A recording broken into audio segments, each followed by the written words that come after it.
Welcome back. और ख़वातीनो हज़रात, इस वक्त हम बात करेंगे अपने नौजवानों के हवाले से। जब पाकिस्तान को कहा जाता है कि जी हम बहुत खुशकिस्मत मुल्क हैं क्योंकि हमारे पास यंगर पॉपुलेशन बहुत ज़्यादा है, लेकिन यंगर पॉपुलेशन जहां हमारे पास ज़्यादा है उसका रेशियो ज़्यादा है, वहीं पर हमें अब ये चैलेंज देखने को मिल रहा है कि हमारी उस पॉपुलेशन में ज़्यादा होप नहीं है। वो डिसअपॉइंटेड हैं, डिस्करेज्ड हैं, मुल्क से बाहर जाना चाहते हैं, उनको करियर नहीं नज़र आता पाकिस्तान में, उनको फ्यूचर नहीं नज़र आता पाकिस्तान में। क्या सिचुएशन ऐसी ही है या इससे बेहतर हो सकती है, या हमारी सोच का पैराडाइम क्या होना चाहिए, हमारे यंगस्टर्स की सोच का जो एक्सपेंशन है वो कहाँ तक होनी चाहिए, इस पे हम ओवरऑल बात करेंगे। हमारे साथ मौजूद हैं एजुकेशनिस्ट हैं, करियर काउंसलर हैं, और ऑब्वियसली इसी एज ग्रुप में ज़्यादा डील करते हैं जब आप अपने करियर की बात कर रहे होते हैं, अपने फ्यूचर की बात कर रहे होते हैं, और जिस वक्त आपको ये डिसअपॉइंटमेंट्स होती हैं।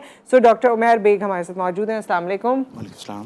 और हमारे साथ मौजूद हैं हमारी साइकोलॉजिस्ट ताहिरा रुबाब, जिन्होंने हमें थ्रू स्काइप इस वक्त ज्वाइन किया। अस्सलाम वालेकुम Tahira. Welcome to the show. और आप दोनों से मैंने जिस तरह इंट्रोडक्शन में बात की, डॉक्टर उमैर आपसे शुरू करते हैं कि हमारे यहाँ के नौजवान में, वैसे हमने तो ये टॉपिक रखा है, लेकिन आप क्योंकि करियर काउंसलिंग करते हैं, रोज़ाना उनसे मिलते हैं, उनको पढ़ाते हैं, वो आके यकीनन अपनी बातें भी करते होंगे, क्या वाकई हमारा नौजवान दिल बर्दाश्त है? जी, सबसे पहले तो आपका बहुत शुक्रिया कि आपने ऐसे मौज़ूआत को मंज़र आम पर लेकर आएँ, क्योंकि आजकल के जो हालात इस वक्त मौजूद हैं उसमें ये टॉपिक डिस्कस करना इंतहाई ज़रूरी है। Thank you. सबसे इम्पॉर्टेंट चीज़ जो मुल्क में आपने कहा कि हमारे नौजवान तबका दिल बर्दाश्ता है, तो मेरे ख्याल है कि ये कहने में अब कोई चीज़ बाकी नहीं रह गई है कि वाकई सिस्टम के अंदर कुछ चीज़ें ऐसी शामिल हो चुकी हैं जिसमें नौजवान तबका वाकई ही इस वक्त इस फेज़ से गुजर रहा है जहाँ पर कह सकते हैं कि वो दिल बर्दाश्ता हो चुका है। उसके बहुत सारे रीज़न्स हैं, जिस रीज़न्स वो ऐसे साइंटिफिक और ऐसे सिग्निफिकेंट रीज़न्स हैं जिसकी बुनियाद पर ये तबका जो है वाकई दिल बर्दाश्ता हो चुका है। जिसकी बेहतरीन या मिसालें जो आपके सामने हैं, जिसमें इकनॉमिकल क्राइसिस इस वक्त जो मौजूद है आपके सिस्टम में, वो इकनॉमिकल क्राइसिस इस हद तक पहुँच चुका है कि यहाँ पर जो नौजवान तबका है, और ये भी याद रहे कि पूरा ये जो वतन अज़ीज़ है हमारा, ये वतन अज़ीज़ बिलखुसूस नौजवानों पर मुनहसर है, और सारा का सारा फ्यूचर हमारा इन नौजवान तबके के साथ मुंसलिक है। और यही नौजवान तबका जब इकनॉमिकल क्राइसिस को देख रहा है जो कि इस वक्त एग्जिस्ट करते हैं, तो यकीनी से तौर पर वो एक ऐसी फेज़ में आता है जहाँ पर वो डिसअपॉइंट भी हो रहा है और फ्रस्ट्रेशन का शिकार भी हो रहा है।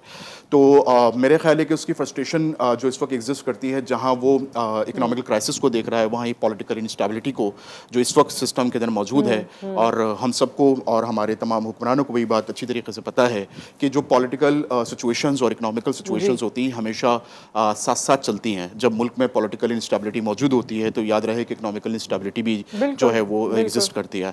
तो यकीनी तौर पर पाकिस्तानी जो हमारा बच्चा है, हमारा नौजवान है, वो इस वक्त काफ़ी इस बात पर सोचने मजबूर हो चुका है कि उसका मुस्तकबिल क्या होगा। और वो डिस्टर्ब्ड है। अच्छा, मैं इस पर आपसे ताहिरा ये पूछना चाहती हूँ कि जाहिर है अगर हमारी पॉपुलेशन का एक मेजर हिस्सा डिसअपॉइंटेड है, उसमें से कई बच्चे तो प्रिविलेज इनफ होते हैं या मेहनत करके माँ बाप कोशिश करके जो कुछ करके उनको बाहर भेज देते हैं, जो कि एक रास्ता उनको नज़र आ रहा है, लेकिन बाकी जो फ्रस्ट्रेटेड कौम यहाँ पर बची है, उनके लिए क्या है? उनको कैसे चैनलाइज करना है अपनी फ्रस्ट्रेशन को, अपनी इस एनर्जी को जो शायद नेगेटिव हो रही है?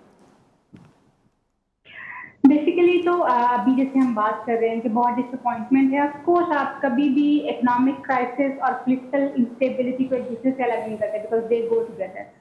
But at the same time Pakistan के बारे में एक बात मशहूर है कि we are blessed as 70% population हमारी जो है वो यूथ है, and at the same time we are the land of opportunity after America.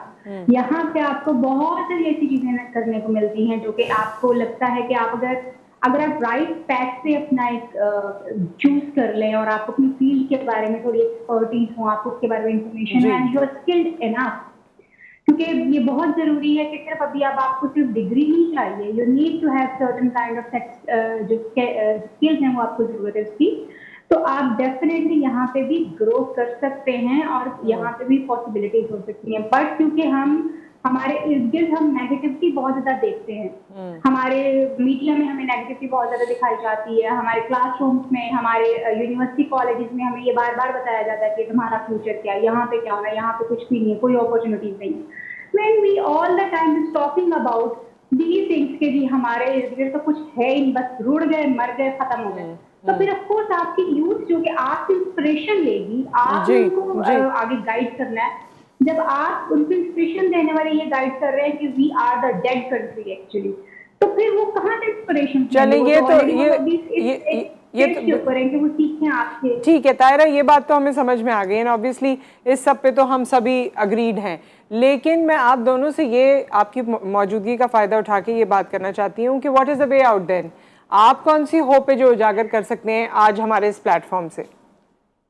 Nusrat, मैं बताऊंगी क्योंकि मैं एक क्लिनिकल साइकोलॉजिस्ट हूँ और आपसे कुछ अर्सा पहले, कुछ साल पहले, 15 years आई एम वर्किंग, तो कुछ साल पहले तक हम साइकोलॉजी का कोई फ्यूचर नहीं देखते थे। इवन जब मैं पढ़ रही थी, जब मैं खुद पढ़ रही थी, तो हम यही सुनते आते थे इसका क्या फ्यूचर है। और बहुत सारे ऐसे और फील्ड थे जिसके बारे में लोग कहते थे और अभी भी लोग वही बातें करते हैं कि इस फील्ड का क्या फ्यूचर है। लेट मी टेल यू, वो लोग जो अपॉर्चुनिटीज को देखना चाहते हैं, आज इस चीज का फ्यूचर नहीं है, इनफैक्ट वो कल है, वो आने वाला कल है आपका। आप इसको चीज को अभी कह रहे हैं कि इसका कोई फ्यूचर नहीं है, इसकी कोई चीज नहीं है।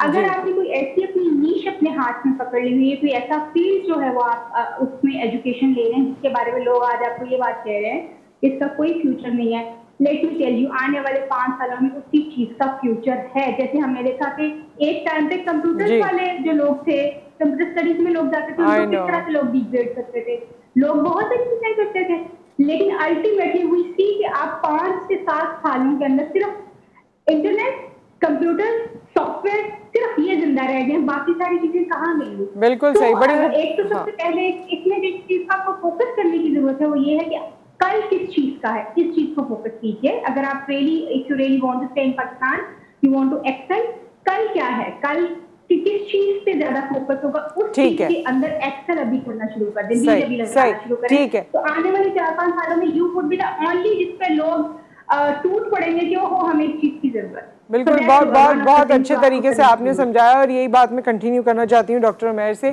कि अभी जो हमारे पास यूथ है या यूथ रह जाएगी, जाहिर है लोगों के कजन्स हैं, फ्रेंड्स हैं, वो बाहर चले जाते हैं, जो पीछे रह जाता है वो सोचता है मेरा तो कुछ भी नहीं बनेगा अब। और ऐसी कहानियाँ हमने अपने वक्त में भी देखी हैं, अपनों से पहले भी देखी हैं, वो सुनाया करते थे, लेकिन अब जो इससे गुजर रहे हैं उनको लगता है कि वक्त बिल्कुल ही तब्दील हो गया है उनके लिए और चैलेंजेस ज़्यादा हो गए हैं, तो उनके लिए क्या कहेंगे? देखिए, सबसे पहली चीज़ ये है कि हम इसे किस्मत कहें या बदकिस्मती कहें कि जिस टाइम से हम गुजर रहे हैं, वैसे तो बाय द वे आपने सुन रखा है कि पाकिस्तान नाजुक दौर से गुजर रहा है और हमेशा से इस दौर में हम हमेशा से सुनते रहे हैं, लेकिन मेरे ख्याल है कि ये जो वक्त है ये बहुत क्रूशल टाइम है जिसमें से हम अभी गुजर रहे हैं और ये ट्रांसफॉर्मेशन, दुनिया ट्रांसफॉर्म भी हो रही है, यानी एक ऐसा टाइम पीरियड है जिसमें दुनिया ट्रांसफॉर्म भी हो रही है। और इस सिलसिले में हमें अगर आगे बढ़ना है तो हमें दोनों साइड्स पे, यानी हमारी जो हुक्मरान तबका है उनको भी बहुत सीरियस नोट पर इससे लेना पड़ेगा, क्योंकि अब ये पुराना दौर नहीं रहा है। दुनिया ट्रांसफॉर्म हो चुकी है, दुनिया टेक्नोलॉजी की तरफ जा चुकी है, दुनिया की एजुकेशन सिस्टम बदल चुके हैं। सिमिलरली जो हमारे पास जो स्टूडेंट्स तबका है, नौजवान तबका है, उसको भी ये रियलाइज़ करने की ज़रूरत है कि अब खाली पीली बातों से कुछ नहीं हो सकता या एक ढकोसले वादे जो हमारे साथ किए जाते हैं उनसे कुछ नहीं हो सकता, बल्कि ये मिलकर काम करने की ज़रूरत से कुछ नहीं हो सकता, जारी डिग्री से कुछ नहीं हो सकता, क्योंकि हमारे यहाँ एजुकेशन सिस्टम में और जो हमारा स्किल सेट है उसमें काफ़ी डिफरेंस है और गैप है। ये जब तक ख़त्म नहीं होगा उस वक्त तक हम आगे नहीं बढ़ सकते। ये नौजवान नस्ल रियलाइज़ कर चुकी है और शायद यही वजह है कि चूँकि एजुकेशन सेटअप पाकिस्तान में उस लिहाज से नहीं है जिस लिहाज से होना चाहिए। तो ऑल्दो कि आपने बहुत दफ़ा सुन रखा होगा एजुकेशन सेक्टर में बड़ी काम हो रहे हैं और यकीनन हायर एजुकेशन सेटअप में आप कह सकते हैं कि एक लेवल पर बहुत अच्छे तरीके से, मुनज़्ज़म तरीके से काम किया जा रहा है, लेकिन जो हमारा ग्रास रूट है, जो हमारी फाउंडेशंस हैं, वहाँ का तालीमी मेयार इस कदर ख़राब है कि अगर मैं आपके सामने कुछ डिस्कस करूँ तो आपको अंदाज़ा होगा कि इस वक्त हम कहाँ खड़े हैं। देखिए, किसी भी निज़ाम तालीम को समझने के लिए हमारे पास मुख्तलिफ़ किस्म के स्टैंडर्ड्स होते हैं। एज ए रिसर्चर हम ये कहते हैं या तो निज़ाम बहुत अच्छा है, या हम कहते हैं अच्छा है, या नॉर्मल है, या हम कहते हैं बुरा है या बहुत बुरा है। मैं आपको एज ए रिसर्चर ये बताऊंगी इस वक्त पाकिस्तान का एजुकेशन सिस्टम है वो एक बदतर निज़ाम के तौर पर जो है वो पहचाना जाता है। उसकी वजह यह है कि बहुत सारे क्राइटेरियाज हैं हमारे पास एक किसी भी एजुकेशन सिस्टम को जांचने के लिए, उसको उसके स्टैंडर्ड्स को देखने के लिए। उनमें से एक स्टैंडर्ड ये भी है कि आप ये देखते हैं कि पाकिस्तान में कितने ऐसे लोग हैं जो बच्चे हैं जो स्कूल जाने से महरूम रह जाते हैं। ये क्राइटेरिया है। अब आपको सुन के हैरत होगी कि पाकिस्तान में इस वक्त अप्रॉक्सीमेटली 6 करोड़ बच्चा इस वक्त एग्जिस्ट करता है जो कि स्कूल गोइंग बच्चा है, और आपको हैरत होगी कि 50% बच्चा ऐसा है जो स्कूल की कभी शक्ल नहीं देखता। अब और जो 50% स्कूल 50% या उससे भी ज्यादा शायद, ये कितना और रिसोर्स हमारा है आप जो कि वेस्ट हो बिल्कुल रहा है। अब वेस्ट हो रहा है। ये अनस्किलफुल लेबर होगी आने वाले वक्तों में, इनको किसी किस्म की मॉडर्नाइजेशन का नहीं पता होगा, इनके अंदर शऊर की जो आगाही होनी चाहिए वो शऊरी तौर पर जो है ये उस सिस्टम को मैच नहीं कर सकते जो उस वक्त दुनिया की रिक्वायरमेंट है। इसी तरीके से जो 50% बच्चा बचता है उसमें से भी मोर देन 50% बच्चा वो है जो कि मैट्रिक से आगे एजुकेशन हासिल नहीं कर पाता, और मजीद जो बच्चा आगे पहुंचता है तो रिसर्च ये कहती है कि उसमें भी 80% से ज़्यादा वो बच्चा है जो क्वालिटी एजुकेशन हासिल नहीं कर पाता। अब जस्ट इमेजिन करें इस सिचुएशन को कि हमारे यहाँ जो यूथ इस वक्त जिसके बारे में हम कह रहे हैं कि ये हमारी एक हमारे लिए एक एसेट के तौर पर है, फ्यूचर है हमारा, और अगर ये एसेट हमारा ट्रेन नहीं होता तो मुझे बताएं इस ह्यूमन का हम करेंगे क्या अगर हम उसको कैपिटल में कन्वर्ट नहीं कर पाए। बिल्कुल आपकी बातें 100% सही हैं और जाहिर है इस चीज़ को रियलाइज़ करने की ज़रूरत है, डिसीजन मेकर्स को सोचने की ज़रूरत है, मगर जो लोग इस तालीमी निज़ाम में भी हैं वो भी सक्सेस स्टोरीज़ के साथ हमें नज़र आते हैं। मैं एक्चुअली एक होप देना चाहती हूँ उन तमाम लोगों को जो पास आउट कर रहे हैं, जो यहाँ पढ़ रहे हैं, कोई बिजनेस शुरू कर देता है, कोई आईटी रिलेटेड काम शुरू कर देता है, कोई सोशल मीडिया के जरिए कुछ स्टार्ट कर लेता है और हम देखते हैं कि वो सक्सेस स्टोरीज में कन्वर्ट हो जाता है, जिसके लिए आपको मुल्क छोड़ने की ज़रूरत नहीं होती या छोड़ना ज़रूरी नहीं होता, आप ऐसी चीज़ें भी कर सकते हैं। So this is all your mind game. ज़ाहिर है एजुकेशन आपको एनलाइटन करती है और उसके बाद इस माइंड गेम को और अपने दिमाग में वो फिनिश पैदा करके, एंड ऑब्वियसली लक भी होती है, चांस होता है और आपको वो अपॉर्चुनिटी मिल सकती है। यही हमारा इस वक्त कंसर्न है कि हमें पाकिस्तान को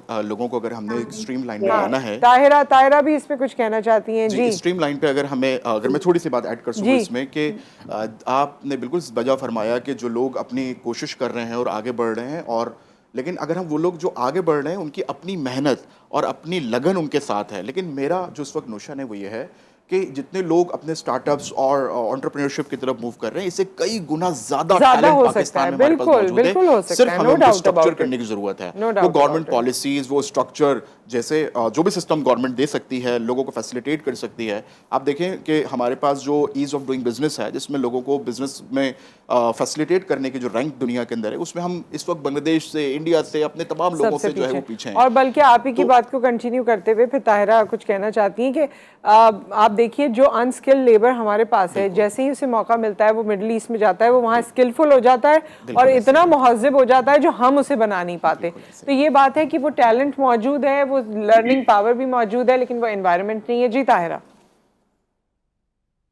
मैं यही कहना चाहूंगी नुसरत कि ऑल्दो हम इसको अभी तक शायद ये समझ पा रहे हैं कि बाहर जाना जो है that's a brain drain and even the heart drain as well, but at the same time मैं ये जरूर कहूंगी कि बाहर जाना also brings opportunities for you, because आप डिफरेंट लोगों के साथ इंटरेक्ट करते। आप देखो अभी से कुछ साल पहले मुझे ऑलमोस्ट 7 years हो गए पाकिस्तान वापस आए हुए।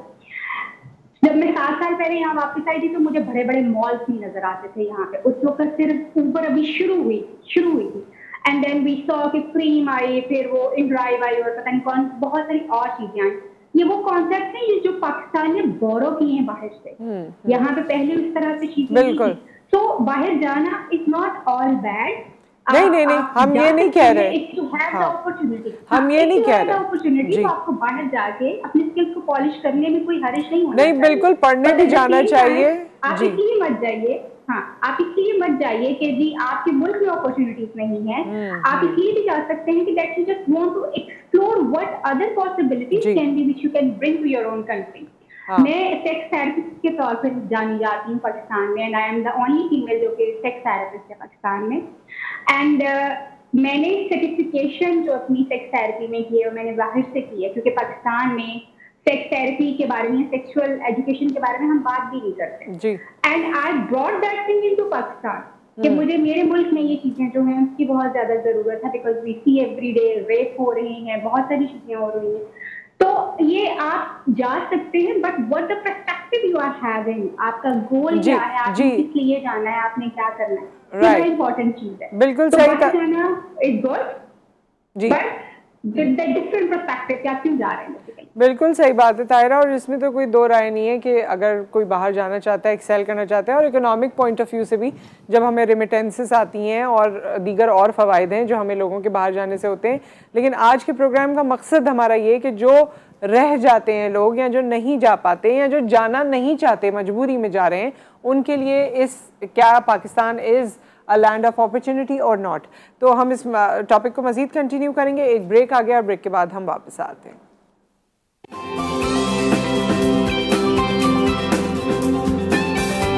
Welcome back. हमारे साथ ताहिरा रुबाब मौजूद हैं, हमारे साथ डॉक्टर उमैर बेग मौजूद हैं, और हम बात कर रहे हैं अपने नौजवानों के हवाले से। और मैं ये भी जानना चाहूँगी अब आप दोनों से कि आपके पास अगर कोई यंगस्टर्स आते हैं तो सबसे बड़ा कंसर्न उनका क्या होता है with regard to the topic?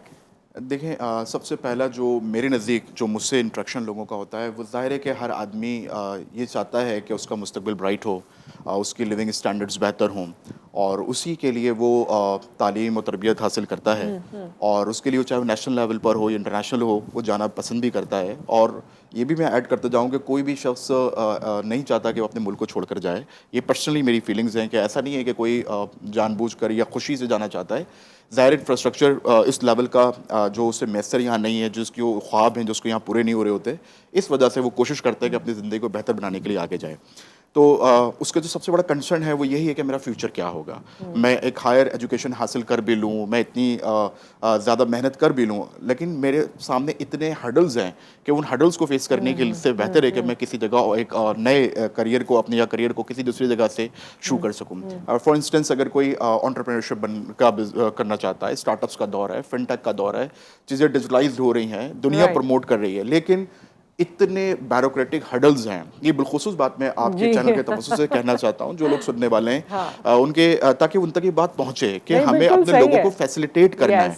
हमारे ब्यूरोक्रेटिक चैलेंजेस जो उनको फेस करने पड़ते हैं, उनको वन विंडो जो सॉल्यूशंस प्रोवाइड नहीं मिलते, वो परमिशन क्यों नहीं ली, ये टैक्स क्यों नहीं दिया, वो सारे टैक्स क्यों नहीं प्रोसेस किया। There are so many, exactly जो लोग इस प्रोसेस से गुजरते हैं उनको अंदाजा होता है कि उनको छोटे छोटे काम कराने के लिए कितने प्रोसेस से गुजरना पड़ता है। और मुकम्मल होने लगता है तो एक और नया क्लॉज आ जाता है कि ये क्यों नहीं किया, और उसके बाद फिर हमें अपना फ्यूचर का भी नहीं पता। देखें, पॉलिटिकल स्टेबिलिटी इसलिए जरूरी होती है क्योंकि आप एक पॉलिसी को कंटिन्यू करते हैं।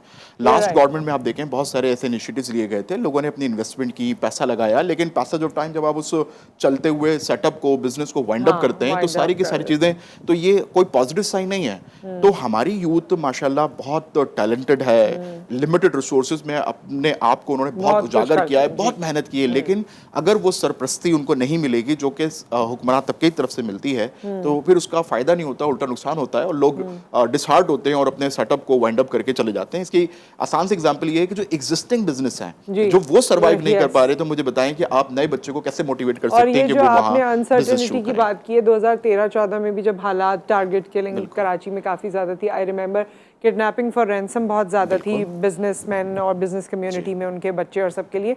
तो कितने ही लोग अपना बिजनेस वाइंड अप करके मलेशिया और दुबई चले गए थे।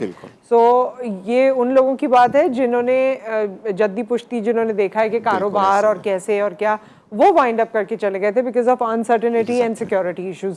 तो ये चीज़ें यकीनन आपकी इंडस्ट्री को हार्म करती हैं और फिर उसका इफेक्ट हम सब पर ही आता है। बिल्कुल ऐसा ही। जी ताहिरा, आप इसमें कुछ कहना चाहेंगी?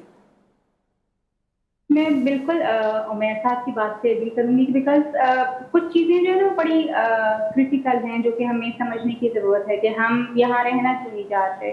हर सोसाइटी जो होती है ना, उसके कुछ पैरामीटर्स, उसका स्ट्रक्चर इस तरह का होता है कि या तो वो एनेबलर के तौर पर काम कर रही होती है, या फिर वो काम करती है कि जिसने हिंड्रेंसेस क्रिएट करनी है। जैसे हमारे यहाँ पे अगर कोई बच्चा इनिशिएट कर भी जाता है, इनिशिएटिव ले भी लेके, चलो जी let's do it in our country, तो उसको इतनी ज्यादा वो प्रोग्रेस जो कि उसको एक साल में किसी और कंट्री में मिल सकती है, या वो किसी एटलीस्ट ब्रेक इवन पॉइंट के ऊपर पहुंच सकता है, वो पाकिस्तान में उसको पहुंचने में 3, 4, 5 साल, और शायद कभी भी वो पॉइंट जो है वो नहीं आता, जिसकी एग्जाम्पल्स हमारे पास ज्यादा है। हमारे पास इनफैक्ट सक्सेस स्टोरीज जो हैं वो थोड़ी सी कम है as compare to other countries, मगर हैं जरूर।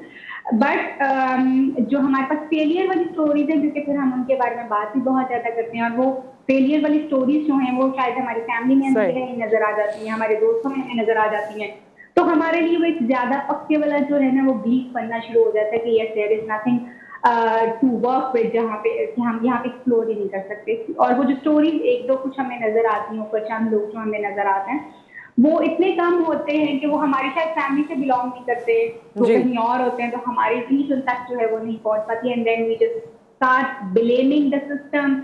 और उसके साथ साथ जो है वो बंदा जो थोड़ा सा ऊपर चला जाता है तो उसके बारे में भी हम बात करते हैं कि नहीं इसने कुछ ना कुछ तो ऐसा किया होगा जो ये ऊपर का। तो ऑफ कोर्स हमारी पॉलिटिकल इंस्टेबिलिटी, देन हमारा जो स्ट्रक्चर है, हमारा इकोनॉमिक स्ट्रक्चर है, that is very very weak. There are a lot of loopholes जिसमें लोगों को जो है वो एनेबलिंग एनवायरनमेंट नहीं मिलता। But at the same time हमारा जो सोशल लर्निंग वाला एक मैकेनिज्म है जिसमें एटलीस्ट जी लोगों के अंदर वो मैकेनिज्म जो है वो भी बहुत वीक है, वो भी बहुत वीक है। बिकॉज हम होप जनरेट करने की बजाय we create such kind of disappointment in people के लोग इनिशिएटिव लेते वक्त 20,000 दफा जो है वो सोचते हैं। और in that hopelessness start with our home, फिर हमारी एजुकेशन। मुझे याद है एक बच्चा आया from a very renowned university और उसने आके मुझे कहा कि देखिए मैं ये पढ़ रहा हूँ, तो मैं तो इस चीज को देख के परेशान हो गया हूँ कि लोग मुझे कह रहे हैं तुम किस यूनिवर्सिटी से पढ़ रहे हो, क्या डिग्री पढ़ रहे हो, इसका कोई फ्यूचर नहीं, आ गया तुम क्या राइट करोगे। और इस खौफ की वजह से मेरा आगे पढ़ने को भी नहीं दिल कर रहा था, फिर मैं अपना टाइम पैसा हर चीज सही उसमें जाया कर रहा हूँ, क्यों ऐसा हुआ। तो मुझे याद है कि फिर मैंने इसको सिर्फ इतनी बात कही कि लोग हर वो बंदा जो कोशिश करता है, क्योंकि कुरान पाक की एक आयत है इंसान के लिए वही है जिसकी वो कोशिश करता है। तो if you are planning to be a successful person, तो सबसे पहले आपको इस बिलीफ के ऊपर काम करना है कि अगर आपने अपने बिलीफ सिस्टम पे काम कीजिए कि you can be a successful person जी if you are working right way, अगर आप कर रहे हैं। तो मैंने उसको उसके साथ ही कहा कि just explore your university. LinkedIn एक बड़ा अच्छा हमारा प्रोफेशनल प्लेटफॉर्म है जहाँ पे बड़े बड़े लोग, बहुत बड़े बड़े, लिंक्डइन को तो खोल के आप देखें तो पता चलता है कि पाकिस्तान में कोई नीचे वाली पोस्ट पे है ही नहीं, सब लोग हाई फाई लोग हैं। तो मैंने उसे कहा कि वहाँ पे एक्सप्लोर करो कि तुम्हारी यूनिवर्सिटी के लोग जो हैं वो कहाँ कहाँ बैठे हुए हैं, किन किन पोस्ट के ऊपर और क्या काम कर रहे हैं। ये मैंने उसको टैक्स दे दिया कि ये तो मजीद का करके लेके आना मेरे लिए। ठीक है and when he just got back and he was having this hope कि यस मैंने देखा है कि मेरी यूनिवर्सिटी के लोग जो हैं वो बहुत नेशनली भी और इंटरनेशनल भी बहुत अच्छी अच्छी जगहों के ऊपर जो है वो काम कर अच्छा रहे हैं। ये बहुत ही आई asked him, जी जी मैं आप दोनों से यही पूछना मैं चाहूँ, इसको कंप्लीट कर लीजिए और साथ में फिर हमें ये भी बताइए आप दोनों कि आप लोगों की एडवाइस क्या है यूथ को, अपने अंदर क्या ऐसा इनकलकेट करें जो उनको स्टैंड आउट कर सके। जी बिल्कुल, मैं इसी का भी आने वाली थी कि फिर मैंने अगला सवाल मैंने उससे पूछा कि अच्छा तुम्हें क्या लगता है कि ऐसी कौन से तुम्हारी पर्सनैलिटी के अंदर कुछ ऐसी चीजें हैं जिनको इम्प्रूव करके यू कैन स्टैंड आउट, अब अलग से खड़े हो सकते हो कि ये तुम्हारी चीजें हैं। अब मैं ये समझती हूँ कि आपको सबसे पहले अपनी पर्सनैलिटी के ऊपर काम करने की जरूरत होती है। बिकॉज अब वो सिर्फ एकेडमिया नहीं लोग देखते, अब लोग देखते हैं कि आप इमोशनली इंटेलिजेंट कितना है, जी EQ आप जो कितना है एडवर्सरी को कितने अच्छे तरीके से जो हैंडल कर सकते हैं, आपकी सोशल लर्निंग किस तरह की, आपकी सोशल इंटरेक्शन किस तरह के हैं, डिफिकल्ट सिचुएशंस को कैसे मैनेज करते हैं आप। तो अब लोगों का ज्यादा फोकस इसके ऊपर होता है। लोग एकेडमिया अब थोड़ा सा सेकेंडरी जो है वो हो चुका हुआ है। आपकी पर्सनैलिटी जो है that tells you everything about a person जो कि जिससे आप इंटरव्यू ले रहे हैं, जो आपके सामने बैठा हो। ठीक है तो कोशिश ये करनी चाहिए कि सबसे पहले तो आप देखेंगे आपकी यूनिवर्सिटी के लोग कहाँ कहाँ क्या क्या कर रहे हैं, ये ठीक आपको है एक होप दे सकता है। Then you can find out कि आपके अंदर किस चीज की कमी है, उसके ऊपर काम करें, सही है स्टैंड आउट। एक चीज तो बड़ी मैं इंपॉर्टेंट अपनी यूथ को समझाना चाहती हूँ, when you want extra ordinary, आपको अपनी जिंदगी में अगर एक्स्ट्रा ऑर्डनरी चाहिए तो please come out of this thing कि आप ऑर्डनरी एफर्ट्स के साथ एक्स्ट्रा ऑर्डनरी कभी नहीं ले सकते। You need to put it extra हाँ ऑर्डनरी एफर्ट्स ठीक है टू बिकम एक्स्ट्रा ऑर्डिनरी जी बिल्कुल ताहिरा साहिबा ने बिल्कुल सही फरमाया और मैं सेकंड भी करता हूँ इस चीज़ को। और जो आपने सवाल किया कि अब क्या उनके लिए मोटिवेशन है, तो आपको मैं बताऊं कि मैंने या जब भी अपने लोगों से अंदर वो क्या इनकलकेट करें। बिल्कुल मैं उनको ही समझाने की अब कोशिश ये करता हूं कि देखें आप लोग जो इस वक्त जिस दौर में हम लोग इस वक्त मौजूद हैं, ये अल्लाह ताला की तरफ से एक ब्लेसिंग भी है। और वो ब्लेसिंग ये है कि इस टेक्नोलॉजी ने तमाम लोगों को एक जगह लाके इकट्ठा कर दिया है। यानी पहले हम ये कह सकते हैं कि जैसे कि अमेरिका या यूरोप हमसे इतने साल आगे और इतने हज़ार साल हमसे आगे है, लेकिन इस टेक्नोलॉजी ने चूंकि हम सबको इतना अवेयर कर दिया है कि अभी हमारे ऊपर है कि हम अपने स्किल सेट कैसे डिज़ाइन करेंगे और अपना फ्यूचर हम कैसे कंस्ट्रक्ट कर सकते हैं। डेटा साइंसेस का दौर है, आपकी फील्ड चाहे फार्मा हो, आपकी फील्ड फाइनेंस हो, मार्केटिंग हो, व्हाट्सोएवर, लेकिन अगर आपने उस मौजूदा ट्रेंड को जो इस वक्त मौजूद है, अगर आपने उस पर वर्किंग कर ली, उसके लिए जैसे मैडम ने कहा कि ज़रूरी नहीं है कि आपको किसी एजुकेशन डिग्री और यूनिवर्सिटी को ख़ास तौर पे ज्वाइन करना ज़रूरी हो, क्योंकि ये एक ऐसा स्किल सेट है जो कि पूरी एक सिचुएशन या एक वर्ल्ड जो है वो ट्रांसफॉर्मेशन की तरफ मूव कर रहा है। अगर आज हमने अपने आप को उस ट्रांसफॉर्मेशन के साथ लगा दिया तो होपफुली सबका करियर और जो मेहनत करने वाले लोग हैं उनका फ्यूचर बहुत ब्राइट है, क्योंकि ये दौर एकदम ट्रांसफॉर्म हो रहा है। जैसे बात किया इमोशनल इंटेलिजेंस पर और सॉफ्ट स्किल्स पर, और मैं इसको इतना ज़्यादा सपोर्ट इस वक्त कर रहा हूँ क्योंकि दौर एआई का दौर है और इस आर्टिफिशियल इंटेलिजेंस ने पूरी दुनिया की डायनेमिक्स को चेंज करके रख दिया है। यहाँ बहुत सारी जो कैलकुलेशंस और बड़े ज़बरदस्त किस्म की वर्किंग किसी ज़माने में हुआ करती थी,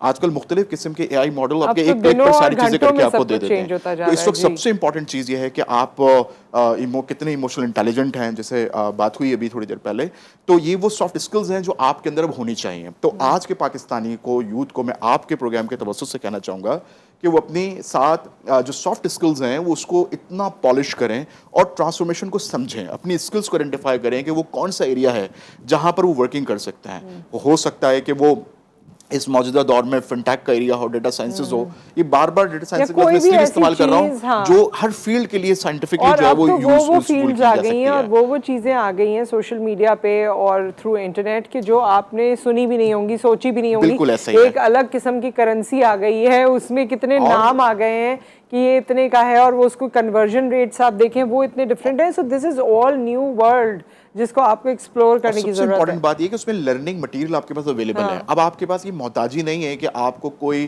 ट्रेन करेगा, आपको कोई पढ़ाएगा, आपको कोई अब समझाएगा। दुनिया इतनी ज़्यादा ओपन हो चुकी है, आप देखें सोशल मीडिया के ज़रिए क्या कुछ चीज़ें आप तक नहीं पहुंच रही हैं। तो जो उसका सही इस्तेमाल करने वाले लोग हैं वो उसको एक डायरेक्शन उसकी सेट करते हैं, अपने करियर की सेट करते हैं, और जो ज़रूरी चीज़ें हैं अगर वो इन तमाम चीज़ों को सेट कर लें तो मैं उम्मीद करता हूँ कि इनका फ्यूचर बहुत ब्राइट होगा। बस एक ज़रूरत ज़रूर इस बात की है कि जो भी हमारे हुकूमत का सेटअप हो, हुक्मरान हो, वो ज़रूर इस बात को मोटिवेट करें और पॉलिसी मेकिंग करें कि हम अपने लोगों को मोटिवेट कैसे कर सकते हैं और अपने लोगों को फैसिलिटेट कैसे कर सकते हैं। ये एक सबका ही काम है, न सिर्फ हुकूमत वक्त बल्कि वो इदारे, वो लोग, जहाँ कहीं भी हम जो भी जिम्मेदार लोग हैं कनेक्ट होते हैं वहाँ हमें एक दूसरे चाहे वो एजुकेशन सेटअप में ही आपके लोग क्यों मौजूद ना हो। जैसे मैंने आपसे थोड़ी देर पहले कहा कि हायर एजुकेशन कमीशन तो पाकिस्तान में बहुत अच्छे लेवल पर काम करने की कोशिश कर रहे हैं, यूनिवर्सिटीज को स्ट्रीमलाइन करने की कोशिश हो रही है, लेकिन जो ग्रास रूट है ना, ये जिम्मेदारी है जहाँ पर हम अपने लोगों को। ये टॉपिक बहुत ही वसी है और इस पे बहुत सी और बातें हो सकती थी। Thank you so much Tahira Rabab आपका, thank you so much doctor Umair आपका। आप दोनों ने ज़ाहिर है अपने स्किल के मुताबिक और अपने एक्सपीरियंस के मुताबिक बहुत सी बातें यहाँ हमारे नाज़रीन के सामने पेश की हैं। एंड होपफुली इससे लोगों को कुछ तकवीत हासिल हुई होगी, हमारे यंगस्टर्स को कुछ तकवीत हासिल हुई होगी। सो एक ब्रेक यहाँ पर आ गया। ब्रेक के बाद जब हम वापस आएंगे तो हमारा एक दूसरा सेगमेंट होगा, गर्मी है। इस गर्मी में अल्लाह ताला ने आपको नेचुरली बहुत सारी ऐसी चीज़ें अता की हैं जिससे आप अपना इलाज कर सकते हैं, बेहतर महसूस कर सकते हैं, और उसके लिए हमारे साथ बड़े मुस्तनद मेहमान मौजूद होंगे। एक ब्रेक के बाद हम हाजिर होते हैं।